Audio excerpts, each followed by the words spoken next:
Capacitor దీంట్లో ఏంటంటే మనకి ఈరోజు ఎక్స్పెరిమెంట్ ఏంటంటేమ్మా కెపాసిటర్ యొక్క ఛార్జింగ్ డిశ్చార్జింగ్ వక్రాలు గీయడం. దాంట్లో వోల్టేజ్ వర్సెస్ కరెంట్ అంటాం, లేకపోతే వోల్టేజ్ వర్సెస్ ఛార్జ్, దానికి కర్వ్స్ గీయడం. ఎందుకు గీస్తున్నాము అంటే ఈ కర్వ్స్ కెపాసిటర్ అనేది ఎలక్ట్రిక్ ఛార్జ్ని స్టోర్ చేసుకుంటుంది. ఆ స్టోర్ చేసుకున్నప్పుడు మనకేమవుతుందంటే W is equal to VQ ఫార్ములాని బేస్ చేసుకొని W is equal to energy store అవుతుంది, ఎలక్ట్రికల్ ఎనర్జీ స్టోర్ అవుతుంది. ఆ ఎలక్ట్రికల్ ఎనర్జీ స్టోర్ ఎలా, మనం ఇప్పుడు లెసన్ ఏంటంటే దీంట్లో ఎనర్జీ స్టోరేజ్ డివైజెస్ అనేది మన లెసన్ అమ్మ. ఎనర్జీ స్టోరేజ్ డివైజెస్లో ప్రాక్టికల్. ఈ ప్రాక్టికల్కి వచ్చేసరికి ఈ దాంట్లో బాగా స్టోర్ చేసుకునే వస్తువు ఏంటి? కెపాసిటర్. మా బ్యాటరీలో కెపాసిటర్లో ఏ ప్రిన్సిపల్ అయితే ఉంటుందో బ్యాటరీలో కూడా అదే ప్రిన్సిపల్ ఉంటుంది. కాబట్టి మనకి ఎక్విప్మెంట్లో ఉన్న మన ల్యాబ్లో ఉండే ఆపరేటర్స్లో ఏంటది? కెపాసిటర్ అనేది మనకి అవైలబుల్గా ఉంటుంది. ఆ కెపాసిటర్ని తీసుకొని దానిలో ఎలా ఛార్జ్ స్టోర్ అవుతుందో అదే విధంగా బ్యాటరీలో ఎనర్జీ స్టోర్ అవుతుంది అని మనం తెలుసుకోవడం కోసం మనకి ప్రాక్టికల్లో ఏం పెట్టారంటే capacitor charging and discharging curves అనేవి పెట్టారు. ఛార్జ్ అవ్వడం, అదేవిధంగా వృద్ధి క్షీణత వక్రాలు. వృద్ధి అంటే మామూలుగా ఎలా ఛార్జిని నింపుకుంటుంది కెపాసిటర్లో, అదేవిధంగా అది ఛార్జ్ ఎప్పుడు అవసరమైతే అప్పుడు మొత్తాన్ని డిశ్చార్జ్ అంటే అవసరమైనప్పుడు అది వదిలిపెడుతుంది అనమాట. ఆ వదిలిపెట్టే క్రమం మనం తెలుసుకుంటున్నాం. Capacitor is a device that stores electrical charge. చెప్పే కదా, ఎలక్ట్రికల్ ఛార్జ్ అనేది స్టోర్ చేయడానికి ఉపయోగపడే వస్తువు. దాంట్లో 2 conductors separated by insulator. Capacitor మీకు చిన్నప్పుడు ఇంటర్మీడియట్లో మీకు ఒక ఉంది ప్యారలల్ ప్లేట్ కెపాసిటర్ అంటే. ఆ parallel plate capacitor separated by distance C is equal to epsilon naught A by D అనే ఫార్ములా ఉపయోగిస్తారు. ఎప్సిలాన్ నాట్ అనేది రోధక స్థిరాంకము, epsilon naught A by area of the plates. 2 plates మధ్య ఏరియా ఇంక్రీజ్ అయితే capacity increase అవుతుంది. D epsilon naught A by D కదా formula. D కనుక తగ్గితే ఆటోమేటిక్గా ఛార్జింగ్ కెపాసిటీ పెరుగుతుంది. దాన్ని ఏం చేస్తామంటే ఆ 2 ప్లేట్స్ మధ్య ఏదైనా ఇన్సులేటర్ అధమ వాహకాన్ని కనుక 2 ప్లేట్స్ మధ్య ఏదైనా అధమ వాహకాన్ని కనుక ఉంచితే, ఆ అధమ వాహకాన్ని ఉంచినప్పుడు ఏమవుతుందంటే ఆ ప్యారలల్ ప్లేట్ కెపాసిటర్ యొక్క కెపాసిటీ పెరుగుతుంది. ప్యారలల్ ప్లేట్ కెపాసిటర్ యొక్క కెపాసిటీ పెరుగుతుంది.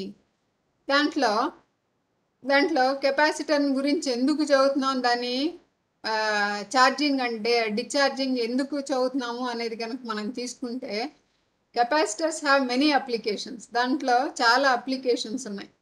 Computer, RAM memory and keyboards.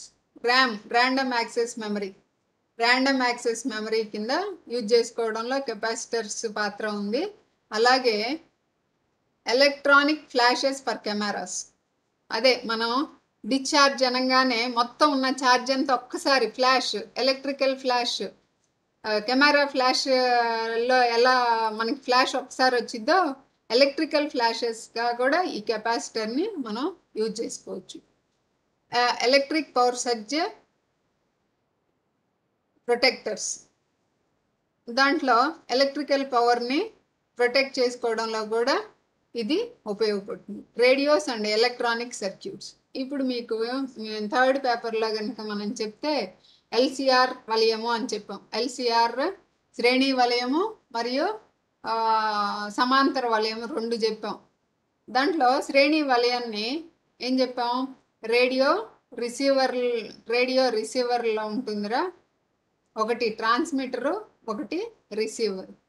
దాంట్లో LCR శ్రేణి వలయాన్ని మనం ఏమని చెప్పుకున్నాం? యాక్సెప్టార్. సేకరణి. అది ఎలక్ట్రికల్ సిగ్నల్స్ని మన రేడియోలో రిసీవర్ సెట్లో ఎల్సిఆర్ సిరీస్ వలయము అనేది కనుక ఉంటే దాంట్లో ఎల్సిఆర్, ఎల్ అంటే inductor, C capacitor, R resistor కనుక ఉంటే శ్రేణి విధానంలో కనుక అనుసంధానం చేసినప్పుడు దాన్ని మనం ఏ విధంగా ఉపయోగపెట్టుకోవచ్చు? మనం యాక్సెప్టార్, అన్ని సిగ్నల్స్ని అది యాక్సెప్ట్ చేసి మనకి అట్మాస్ఫియర్లో ఉన్న ఎలక్ట్రోమాగ్నెటిక్ వేవ్స్ని ఆ ఫ్రీక్వెన్సీ దగ్గర యాక్సెప్ట్ చేస్తుంది. ఆ విధంగా కెపాసిటర్ ఉపయోగపడుతుంది. ఇదిగోండి, దాంట్లో ఇందాక చెప్పాను కదా, capacitor composed of 2 conductive plates separated by an insulator or dielectric. ఇది కూడా మీకు డైఎలక్ట్రిక్, మనకి ఇన్సులేటర్కి డైఎలక్ట్రిక్కి ఉన్న సంబంధం మీకు ఇన్సులేటర్ డైఎలక్ట్రిక్ అనేదానికి ఇన్సులేటర్ అనేదానికి రెండింటికి స్లైట్ వేరియేషన్ ఉంటుందమ్మా. డైఎలక్ట్రిక్ అనేది ఏంటంటే రోధక పదార్థము ఎప్పుడైతే ఎలక్ట్రిక్ ఫీల్డ్లో పెట్టామో అన్ని atom as a molecule as a యూనిట్గా తీసుకున్నప్పుడు అవి పోలరైజ్ అవుతాయి. పోలరైజ్ అంటే ఏంటంటే ద్రోణం చెందుతాయి. ద్రోణం చెందడం అంటే నెగిటివ్ ఛార్జెస్ అన్నీ, అది డైపోల్ లాగా, molecule acts like a dipole, విద్రో లాగా యాక్ట్ చేస్తుంది. మాలిక్యూల్ అనేది విద్రోహం లాగా యాక్ట్ చేసినప్పుడు అదేం చేస్తుందంటే పాజిటివ్ రుణాత్మకమైన ధ్రువాలన్నీ ఒకవైపు, అదేవిధంగా ధనాత్మకమైన విలువలన్నీ ఒకవైపు ఎలైన్ అంటే అన్నీ ఒక సిస్టమాటిక్ ఆర్డర్లో అరేంజ్ చేయబడతాయి ఆ రోధక పదార్థం. అదే ఇన్సులేటర్లు అయితే అలాంటి ధర్మం ఉండదు.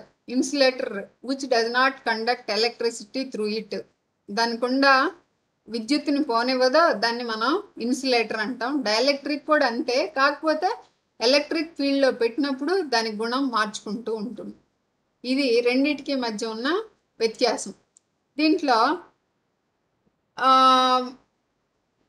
ఏం చెప్పాను ఇందాక, డైఎలక్ట్రిక్ పెడితే మనకి డైఎలక్ట్రిక్ సబ్స్టెన్స్ కనుక పెడితే దాని కెపాసిటీ పెరుగుతుంది అని చెప్పాం. దాంట్లో ఇక్కడ FC is equal to epsilon naught A by D. Epsilon అనేది రోధక స్థిరాంకం, ఏ అనేది ఆ ప్లేట్ల యొక్క వైశాల్యము, డి అనేది డిస్టెన్స్ బిట్వీన్ 2 ప్లేట్స్, 2 ప్లేట్ల మధ్య సపరేషన్. ఈఆర్ అనేది ఏంటంటేమో రిలేటివ్ డైఎలక్ట్రిక్ కాన్స్టెంట్, తారతమ్య రోధక స్థిరాంకం. వాక్యూమ్ దాంట్లో ER epsilon R is equal to epsilon by epsilon naught. ఇది మనం మీకు 3rd పేపర్లోనే నేర్చుకున్నారు. దీంట్లో టైప్స్ ఆఫ్ కెపాసిటర్స్ మనం ఇప్పుడు ఎక్స్పెరిమెంట్ చేసేటప్పుడు ప్యారలల్ ప్లేట్ కెపాసిటర్లు అనేవి కాకుండా మనం ఏం చేస్తాం, ఎలక్ట్రోలైటిక్ కెపాసిటర్స్ అనే దాంతో ఎక్స్పెరిమెంట్ చేస్తాం. కాకపోతే టైప్స్ ఆఫ్ ప్యారలల్ ప్లేట్ కెపాసిటర్తో కూడా మనం చేయొచ్చు. ఆ parallel plate capacitor, cylindrical capacitor 2 రకాలుగా ఉంటాయి. దీంట్లో ప్యారలల్ ప్లేట్ కెపాసిటర్ అంటే పలకలు ఏ విధంగా ఉన్నాయి అనేది మీకు డయాగ్రామ్లో చూడొచ్చు. ప్యారలల్ ప్లేట్ కెపాసిటర్, అదేవిధంగా సిలిండ్రికల్ కెపాసిటర్లో ఏముంటుంది, సేమ్ దీంట్లో కూడా ప్యారలల్ ప్లేట్ కెపాసిటర్ లాగే, కాకపోతే ఏంటంటే ఆ ప్లేట్స్ మధ్య రోధక పదార్థాన్ని ఈ విధంగా మనం సర్క్యులర్ షేప్లో ఫోల్డ్ చేసి కనుక్కుంటే సిలిండ్రికల్ కెపాసిటర్ అని అంటాం. ఈ parallel plate capacitor that has been rolled up with an insulating layer between the plates. Dimensions, ఇప్పుడు కెపాసిటెన్స్ ఎప్పుడు ఇంక్రీజ్ అవుతుంది, ఎప్పుడు డిక్రీజ్ అవుతుంది. ఇందాక చెప్పాం కదా, ఫార్ములా ఒక బేసిక్ ఫార్ములా కనుక గుర్తుపెట్టుకుంటే మనం ఎక్స్పెరిమెంట్ చేసేటప్పుడు ఇదే దేనికి చెప్పాను, కెపాసిటర్ అనేది ఛార్జ్ని స్టోర్ చేయడానికి ఉపయోగపడే డివైజు అని చెప్పాం. దాంట్లో ఛార్జ్ని ఎక్కువ స్టోర్ చేయాలంటే ఏమి ఉండాలి, area of the plates increase చేయాలి. అదేవిధంగా decreasing the spacing between the plates మధ్య డిస్టెన్స్ని తగ్గించాలి. అదేవిధంగా డైఎలక్ట్రిక్ కాన్స్టెంట్, ఆ డైఎలక్ట్రిక్ కాన్స్టెంట్ ఎక్కువ ఉన్న కానీ పదార్థాన్ని కనుక పెట్టుకుంటే మనం కెపాసిటీని పెంచుకోవచ్చు. ఇదే కాన్సెప్ట్ని మనం బ్యాటరీలో, మన కాన్సెప్ట్ ఏంటి, ఎనర్జీ స్టోరేజ్ డివైసెస్, శక్తిని నిల్వ ఉంచే యంత్రాలు. దాంట్లో శక్తిని నిల్వ ఉంచే యంత్రాల్లో బ్యాటరీలు ఒకటి. ఆ బ్యాటరీలో మనం బ్యాటరీ కెపాసిటీని ఏ విధంగా ఇంక్రీజ్ చేయొచ్చు. ఇప్పుడు కెపాసిటర్ నేర్చుకుంటే బ్యాటరీ ఆటోమేటిక్గా వచ్చింది అని చెప్తున్నాను. దాంట్లో ఇప్పుడు ఈ కాన్సెప్ట్ ఏంటి, కెపాసిటర్ ఏరియా ఇంక్రీజ్ అయితే మరియు వాటి మధ్య దూరం తగ్గితే, అదేవిధంగా డైఎలక్ట్రిక్ కాన్స్టెంట్ కనుక ఎక్కువ డైఎలక్ట్రిక్ కాన్స్టెంట్ ఎక్కువ ఉన్న పదార్థాన్ని కనుక మనం కనుక రెండు ప్లేట్స్ మధ్య కనుక పెడితే ఆటోమేటిక్గా మనకి కెపాసిటీ పెరిగిద్ది. దీంట్లో ఎలక్ట్రికల్ ప్రాపర్టీస్ ఎలా ఉంటాయి అనేది కనుక చూసుకుంటే, విద్యుత్ ధర్మాలు, కెపాసిటర్ అనేది యాక్ట్స్ లైక్ ఏ open circuit. Open circuit, closed circuit రెండు రకాలుగా ఉంటాయి కదమ్మా. ఇప్పుడు మీకు ఓపెన్ సర్క్యూట్ అంటే ఏంటంటే కీ మనం బేసిక్ ఎలక్ట్రిక్ సర్క్యూట్ని కనుక తీసుకుంటే, బేసిక్ ఎలక్ట్రిక్ సర్క్యూట్ ఎలా ఉంటుంది, బ్యాటరీ, LCR, కీని కనుక ఓపెన్ చేసాం అనుకోండి, దాంట్లో open circuit acts like A open circuit at a steady state. అంటే ఏంటంటే ఇక్కడ open circuit at a steady state when connected to A DC. అంటే ఏంటి ఇక్కడ అర్థం, ఈ DC కరెంట్ని తన ద్వారా పోనివ్వదు. DC ప్రవాహాల్ని, డైరెక్ట్ కరెంట్ అనే వాటిని కెపాసిటర్ తన ద్వారా పోనివ్వదు. అంటే ఏం చేసుకుంటుంది, అక్కడ స్టోర్ చేసుకుంటుంది. స్టోర్ చేసుకొని అవతల వైపుకి ఇప్పుడు మనం కనెక్ట్ చేసినప్పుడు, వలయంలో కనెక్ట్ చేసినప్పుడు suppose battery, resistor, capacitor, inductor అనేవి మూడు కనుక కనెక్ట్ చేస్తే, దాంట్లో ఏమవుతుందమ్మా, మనకి ఆ కెపాసిటర్ దగ్గరకు వచ్చినప్పుడు ఏం చేస్తుంది, DC ప్రవాహానికి మనం బ్యాటరీ కనుక కనెక్ట్ చేస్తే అది పోనివ్వదు. పోకుండా వచ్చిన కరెంట్ ఆ ఛార్జ్ని మొత్తాన్ని ఏం చేసుకుంటుంది, తనలో నిలుపుకుంటుంది. A device which opposes the flow of current is called as a resistor. కాబట్టి ఈ DC ప్రవాహాలని నిలుపుతుంది కాబట్టి, తన ద్వారా పోనివ్వట్లేదు కాబట్టి, ఇది ఆల్మోస్ట్ యాక్ట్స్ లైక్ ఏ రెసిస్టర్ లాగా. అంటే ఈ DC ప్రవాహాలకి ఇది ఒక రకంగా చెప్పాలంటే రెసిస్టర్ లాగా పనిచేస్తుంది. వోల్టేజ్ అనే capacitor must be continuous. Voltage అనే capacitor must be continuous. Capacitor మీద ఏం చెప్పాం, W is equal to VQ అని చెప్పాం. Q is equal to W/Q.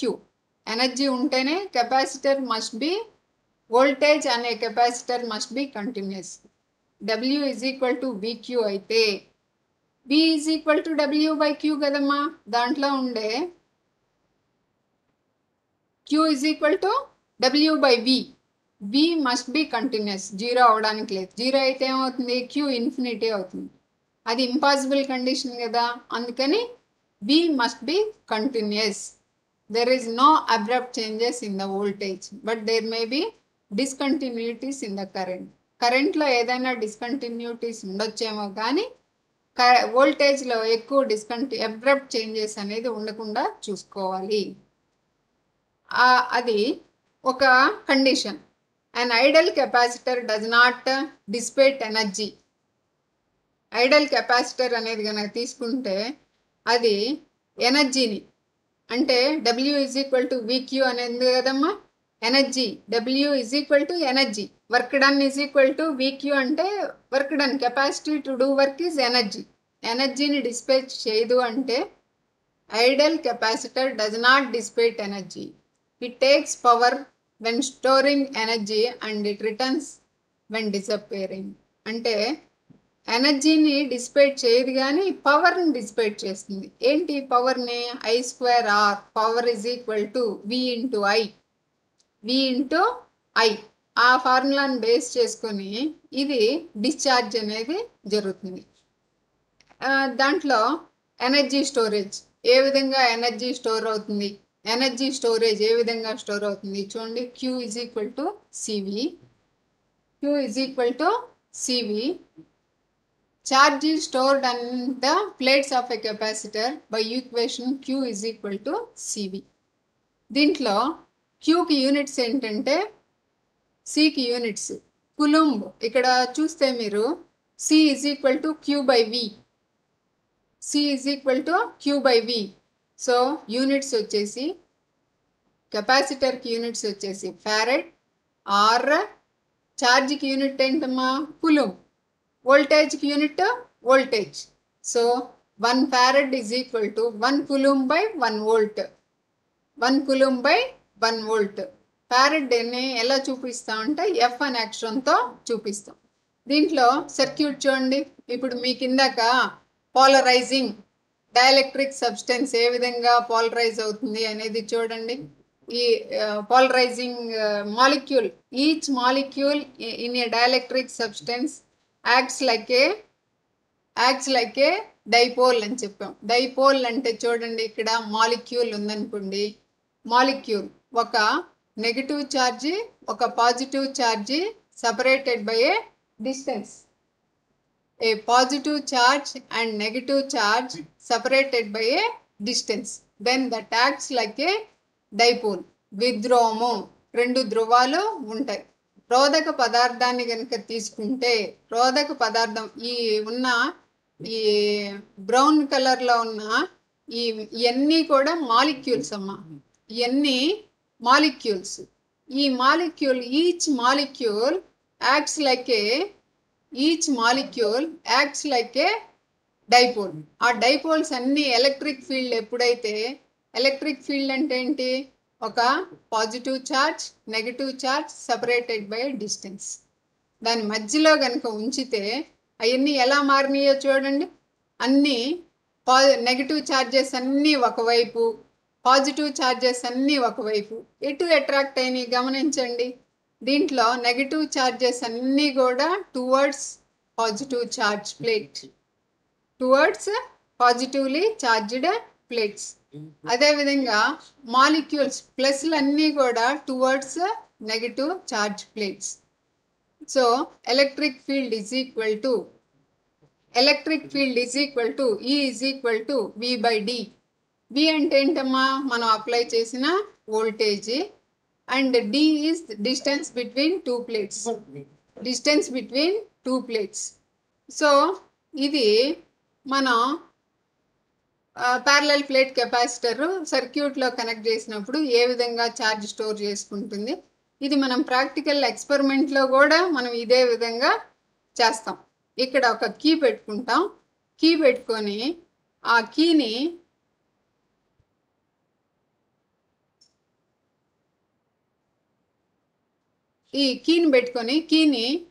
Insert చేసినప్పుడు